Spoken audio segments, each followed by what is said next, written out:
kemarin heboh banget nih Jis terkait dengan bisnis roti Aoka kayak gitu. Katanya ada temuan pengawetnya ini apa ya berbahaya katanya ya. Nah ini gimana nih? Ini roti kan cukup terkenal ya di kalangan apa namanya rakyat lah kita ya, di kalangan kita yang harganya itu cuman berapa 2000 rasanya oke kayak gitu ya. Tapi memang nggak masuk akal. Kalau ngebandingin dengan roti yang lain yang kayak sari roti gitu ya, yang lebih mahal lah ya. Itu paling dia seminggu atau paling lama 2 minggu mungkin masa apa namanya masa awetnya gitu ya. Sedangkan ini bisa 3 bulan, 6 bulan, 6 bulan gitu ya. Nah ini gimana Jis? Kasusnya ini gimana nih menurut kamu nih?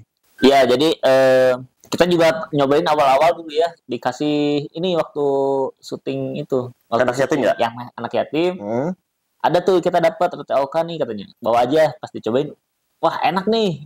Ya perkenalan kita pertama kali sama roti itu ya. Murah 2.000. Nah, nggak lama dari itu muncullah di warung-warung. Ya, benar. Ya, di dekat studio ada tuh warung jualan, ada roti Aokanya juga.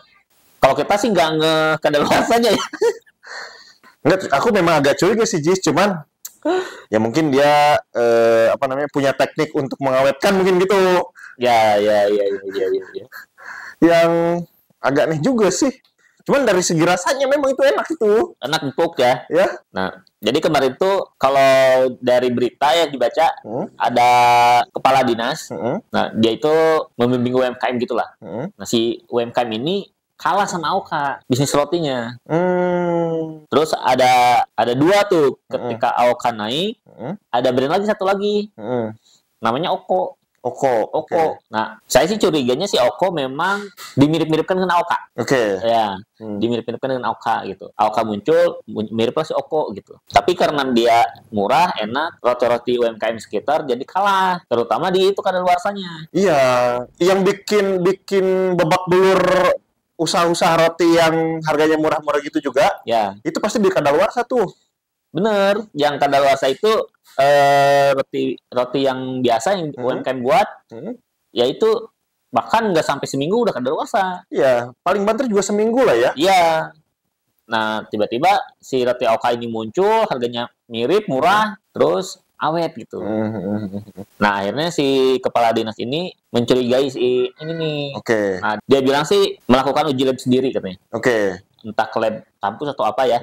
Dikelabkan, pengen dicek ini kok bisa awet sih gitu. Ya, nggak masuk akal soalnya. Ya, kemudian muncullah ditemukan katanya menggunakan pengawet skincare, natrium apa gitu ya. Itu yang buat kosmetik harusnya. Malah dipakai ke roti. Nah, kayaknya sih ada yang ngontenin tuh. Cuman saya nggak nemu tadi konten awalnya dari mana gitu. Kayaknya ada yang ngontenin, akhirnya viral. Sampai diliput media juga. Kalau ngomongin bisnisnya nih ya, sebenarnya kan kalau dari segi bisnis itu menguntungkan banget nih buat Aoka. Ya. Itu kan dari segala dari segi persaingan dia bisa menang. Dari segi penjualan dia bisa terjual banyak karena bertahan lama tuh di warung kan. Pembeli juga beli lagi, misalkan nggak beli hari ini, minggu depannya belum basi kok masih bisa dibeli lagi gitu kan.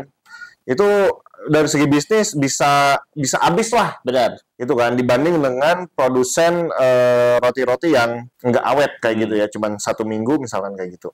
Nah tapi dari segi moralnya gimana nih? Kita kan pebisnis juga harus jujur dong gitu loh. Ya kan uji lab lagi tuh akhirnya setelah viral kan uji lab lagi yang AOK. Tapi uji labnya ini mencurigakan. Netizen juga akhirnya tidak percaya dengan hasil lab ini.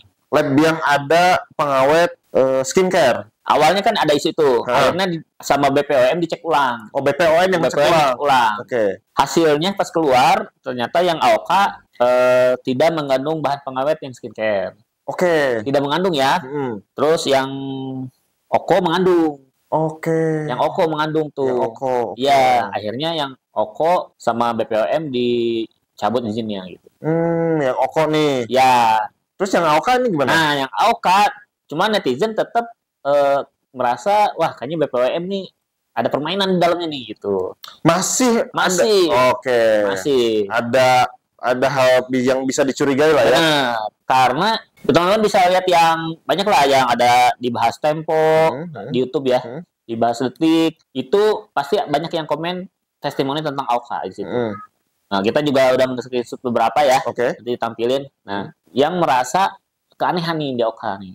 Iya, setelah dipikir-pikir gitu ya, setelah dipikir-pikir kalau teman-teman suka konsumsi roti kayak gitu ya, istri saya termasuk yang suka makan roti gitu ya. Itu kalau saya lihat kadaluarsa berbagai macam roti yang ada di Indomaret gitu ya.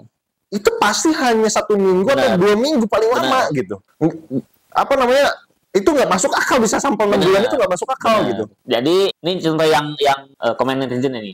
Pertama ada dia yang nyoba kasih ke semut. Oke. Dia taruh, ternyata Aoka nggak dimakan semut. Tidak disentuh semut. Dimakan tidak dimakan semut. Terus yang kedua testimoni dari toko penjual yang punya tokonya nih. Orang tuanya punya toko katanya. Di tokonya itu ada tikus. Roti lain pasti dimakan tikus. Roti Aoka nggak dimakan tikus. Sama Oko 2 nih nggak dimakan tikus. Oke. Itu kan mencurigakan ya. Wah, nggak dimakan tikus nih. Nah, terus ada lagi yang dia udah lewat masa expire. Bahkan sampai setahun. Itu tidak ada jamur sama sekali di situ di Aokanya. Oke, ada Aoka yang umurnya sudah lebih dari 6 bulan. Ya. Expired kan 6 bulan. Ya. Bahkan sudah jadi 1 tahun. Ya. Tidak ada jamur. Tidak ada jamur. Dari 2023 katanya. Nggak ada jamurnya. Gokil. Dan masih empuk, masih utuh. Gokil juga nih. Gini. Dulu kan sempat ada kayak bahan-bahan makanan yang berpengawet formalin dulu tuh, Jis. Ya. Kan rame tuh ya di berita-berita dulu ya waktu kita investigasi lah. Ya, yang formatnya suaranya dicemprengin. Iya, gitu itu kan sempat rame tuh ya. Dulu itu si pembawa beritanya ini gimana sih cara membedakan kayak misalkan ikan ya. Ikan berformalin dengan tidak berformalin. Oh, gampang katanya, kata si narasumber yang saya ingat nih ya. Itu kalau Bapak Ibu beli ikan, itu bisa dilihat ikannya itu dia dilalerin atau enggak. Laler ternyata bisa jadi indikator si ikannya itu berformalin atau enggak. Kalau si ikannya itu dilalerin, itu aman dari formalin, katanya gitu dulu itu ya. Dulu ya, ini seingat saya waktu berita-berita zaman dulu tahun waktu SMA tuh kan dulu tuh. Nah, kalau ikannya enggak dilalerin, nah itu patut curiga tuh katanya gitu. Jadi proses alami lah ya. Biasa kan lalat kan pasti ke daging-daging. Iya gitu. Lalat aja tahu mana yang ibaratnya ya, mana ikan yang berbahaya buat dia, mana yang ikan yang fresh buat dia gitu. Ya. Itu gitu. Kayak buah. Buah juga kan mengandung pengawet tuh kayak lilin atau apa. Nah, kalau buah ada ulatnya, dia bilang aman. Alami. Kalau misalnya nggak ada ulatnya, justru itu dicurigai gitu. Sayuran yang nggak ada ulatnya, wah berarti dia jangan-jangan direndam dulu pengawet gitu. Ya itu benar. Jadi proses alami ini ketahuan lah ya. Ibaratnya nature yang sesuatu yang alami gitu ya, kayak laler dan sebagainya, itu kan dia makan sesuatu yang alami lah ya. Buah, sayur. Kalau sesuatu buah sayur ini alami gitu ya itu makanannya gitu kan. Tempat dia hinggap di situ gitu, nyari makan. Tapi kalau misalkan ini sudah ada sesuatu yang direkayasa gitu, mereka juga nggak mau gitu ya. Nah, ini juga tadi kan terbukti tuh ada semut, tikus, nggak makan roti ini. Nah, ini kan bisa di bahan kecurigaan gitu ya. Jadi bahan kecurigaan. Bahan kecurigaan bahwa nih kalau roti-roti yang biasa yang awetnya cuma 1 minggu 2 minggu, ini tikus juga mau gitu makan gitu ya. Ya minimal jamur lah, mikroorganisme ada di mikroorganisme situ. Muncul setelah sekian lama gitu ya. Tapi ini enggak gitu. Nah, makanya netizen nggak percaya dengan hasil BPOM ini. Mereka karena kapok dengan yang ini, kasus obat sirup. Kasus obat sirup yang banyak anak gagal ginjal ya? Ya, banyak anak gagal ginjal yang disebabkan oleh satu zat lah. Saya nggak tahu juga namanya ya. Nah, katanya ada di obat sirup. Nah, sedangkan obat sirup itu izin BPOM-nya keluar. Oke. Nah, kapok gara-gara kasus itu, lanjut sekarang BPOM menyatakan Aoka aman gitu. Dari bahan yang pengawet skincare ini. Nah, netizennya sih berspekulasi bahwa wah ini kayaknya yang dicek yang sesuai isunya aja nih. Misalkan pengawet skincare itu apa namanya ya, natrium apa. Ya mereka cuma ngetes ada zat itunya atau tidak gitu. Tapi untuk zat lainnya tidak dites. Yang mungkin juga berbahaya sebenarnya gitu. Nah, netizen tetap kayaknya kita waspada nih dengan roti ini gitu. Ya, belajar dari pengalaman ya. Obat sirup yang BPOM sudah keluarkan gitu ya, tapi ternyata berbahaya juga. Benar. Gitu.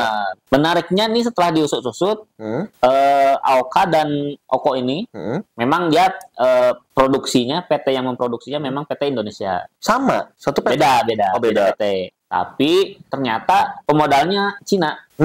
Asing. Ya, di modal PT ini dari asing gitu, dari Cina. Sehingga wah ini kayaknya memang mau berniat untuk menghancurkan UMKM kan gitu. Jadi narasi gitu. Spekulasinya ke situ. Ya. Gitu. Terus ya itulah yang terjadi di kasus ini. Endingnya netizen tetap waspada dengan dua roti ini. Yang satu kan udah cabut, yang OKO. Yang OKO tetap waspada dan ini boykot kayaknya. Lebih ke saya nggak mau deh jadinya ya.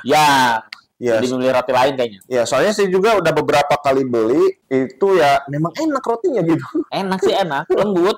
Iya. Terus lainnya banyak lagi. Iya, gitu. Nggak pelit kayak yang brand lain atau mana ya. Yang... Dan harganya itu loh murah kan? Ya, itu. Tapi setelah kejadian ini kita juga jadi mikir-mikir. Dulu sih saya merasa mungkin mereka menemukan satu metodologi yang ampuh nih. Saya kira sih nggak sampai 6 bulan, Jis. Paling 2 bulan mungkin kayak gitu. Ternyata 6 bulan ya? 6 bulan. Oke. Ternyata 6 bulan. Si ininya mah klarifikasi, si PT AOK-nya mah. Apa? Bahwa mereka menggunakan sistem yang sangat higienis. Sehingga tidak kotor ya. Prosesnya itu nggak kotor. Sehingga kadaluarsanya awet. Dia bilang gitu. Buat saya itu juga tetap belum masuk kurang ya. Pertama gini, ada produsen besar lainnya seperti Sari Roti. Ya. Kenapa Sari Roti tidak menerapkan hal itu? Benar. Kayak gitu. Kemudian kalau ngomongin dulu kan kita kan ya begini-begini dulu anak IPA lah ya.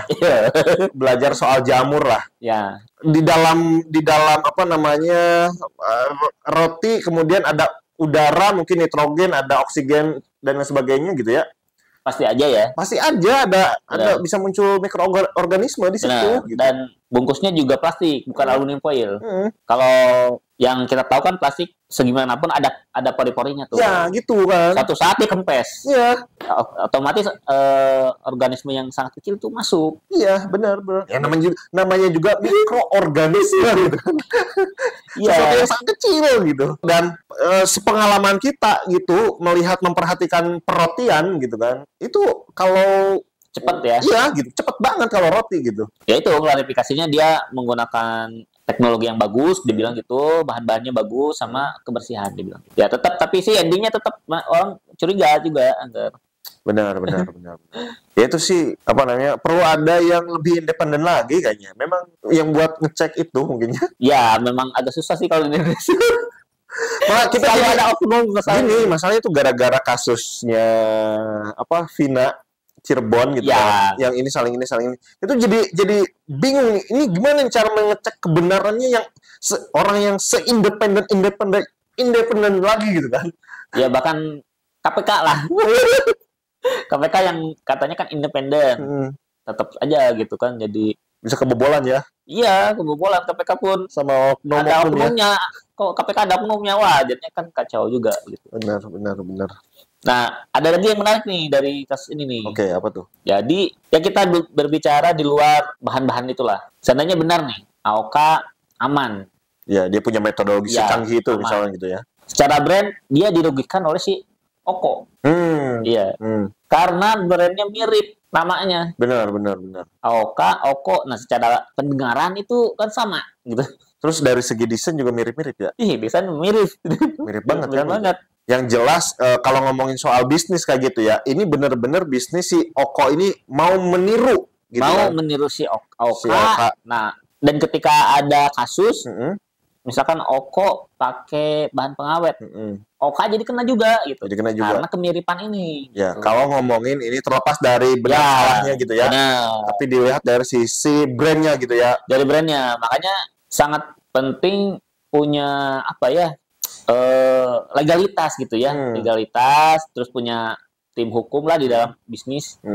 Ketika mungkin teman-teman bisnisnya udah level yang nasional, ya minimal ada kenalan lah, ada kenalan orang hukum lah. Jadi ketika ada brand yang mirip, walaupun belum ada kasus, kita udah peringatin duluan nih. Ya. Nah, jadi kita yang penting ini, jadi kita misalnya bangun brand, kita bikin brand, kita daftar merek dulu, terus legalitas dilengkapin. Bener. Nah, habis itu minimal ada kenalan untuk orang hukum, sambil berjalan. Nanti dilihat nih apakah ada kompetitor yang namanya dimirip-mirip enggak gitu. Benar. Itu harus diwaspadai gitu. Ya, itu ya contohnya lagi misalkan Sari Roti misalnya gitu ya. Ya. Ini brandnya namanya Sari Roti. Misalkan ada yang orang tuh, aduh saya pengen punya brand roti mirip-mirip sama Sari Roti. Ada yang ngekawein Sari Roti. Ada juga. Ada Sari Kue. Dan mirip logonya. Mirip logonya. Nah, ini misalkan ini contoh bener real berarti ya. Ya. Nah, misalkan Sari Kue ini tersandung kasus kayak barusan si Oka. Sari Roti bisa jadi terbawa loh gitu. Bisa jadi terbawa karena mirip ini. Otomatis kan orang awam kan, wah ini Sari Kue sama Sari Roti sama kan gitu. Iya. Kayak tadi ini satu perusahaan bukan nih? Iya. Ada orang kan nggak ngecek kayaknya ini mirip nih. Iya. Dari satu perusahaan gitu kan. Kemasannya mirip, logonya mirip, namanya mirip. Wah ini kayaknya sama, udah gitu aja jadinya. Udah jangan beli lagi. Jadi nah iya, gitu ya. Jadi kena. Nah makanya penting banget untuk pengusaha itu standby gitu ya, maksudnya memantau terus ada brand apa nih yang mau masuk, bisa melakukan peneguran atau apa gitu. Nah ditambah tadi legalitasnya lengkapin. Nah terus buat teman-teman yang mau bisnis baru nih, jangan dimirip-miripin lah gitu. Bener. Karena misalkan kita yang meniru lah, misalkan. Misal ada roti Oko, udah ada duluan, kenal. Nah kita mau coba niru, namanya Oke misalkan. Oke. Si Oko ini kena masalah tadi pakai bahan beracun. Ya Oke juga jadi kena jadinya. Iya, kita yang jujur kayak gitu ya, usahanya jujur, tapi meniru secara konsep akhirnya kena. Iya, gitu. Nah, kalau bisa teman-teman jangan disama-samain lah. Kalau bisnis tuh udah cari aja nama baru gitu. Karena itu juga berbahaya buat bisnis kita. Iya, betul. Kita pengen niru karena pengen cepat besar. Ya. Tapi kalau merekanya yang kita tiru ternyata bermasalah gitu kan. Kita bisa kena. Padahal kita udah benar-benar nih pengen bisnis, udah pengen jujur kayak gitu ya. Nah, itu ya berbahayanya niru brand orang kayak gitu. Soalnya banyak banget yang mau daftar merek ke Kebun Isen. Mas, saya mau logonya mirip ini gitu. Gitu. Banyak namanya bisa nggak dimirip gini nih konsepnya gitu. Kemasannya, aduh, itu kan jadi kita harus edukasi lagi gitu. Ya, mungkin memang benar sih secara strategi teman-teman biar mirip itu biar cepet naik. Nah, biar cepet naik. Karena dianggap ini punya kesamaan nih sama ini, pasti kualitasnya ya mirip-mirip lah. Ya. Gitu kan strateginya gitu. Benar. Kan. Ngerti kita juga. Kita juga ngerti gitu. Tapi ya tadi resikonya juga setimpal gitu lah. Setimpal. Ya idealnya sih memang beda aja gitu. Bisnisnya produknya sama, misalkan sama-sama roti ya nggak masalah. Cuman ya nggak usah dimirip-miripin juga gitu. Ya, lebih baik teman-teman ya capek lah nge-branding kayak gitu ya, brandnya kayak gitu ya. Tapi nggak kena kasus gara-gara orang lain. Benar. Itu ngeselin loh, kena kasus gara-gara orang lain gitu. Ya, orang lain yang kena kasus kok kita jadi ikutan di boykot gitu. Kan ngeselin ya. Benar. Itu kesel banget pasti. Kita lagi sedang menanjak kita sedang di puncak-puncaknya, tiba-tiba gara-gara orang lain kena kasus, kita juga jadi ikut runtuh gitu kan. Itu kesel pastinya juga tuh.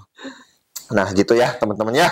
Oke, kita belajar banyak ya dari kasus AOK ini, kayak gitu. Mulai dari misalkan kalau khusus kayak ini jenisnya apa, Jis? Bisnis R&B atau apa, Ji? Masuk ya? Ya, F&B karena makanan lah. Karena makanan ya. Yang punya kadaluarsanya lebih cepat kayak gitu kan.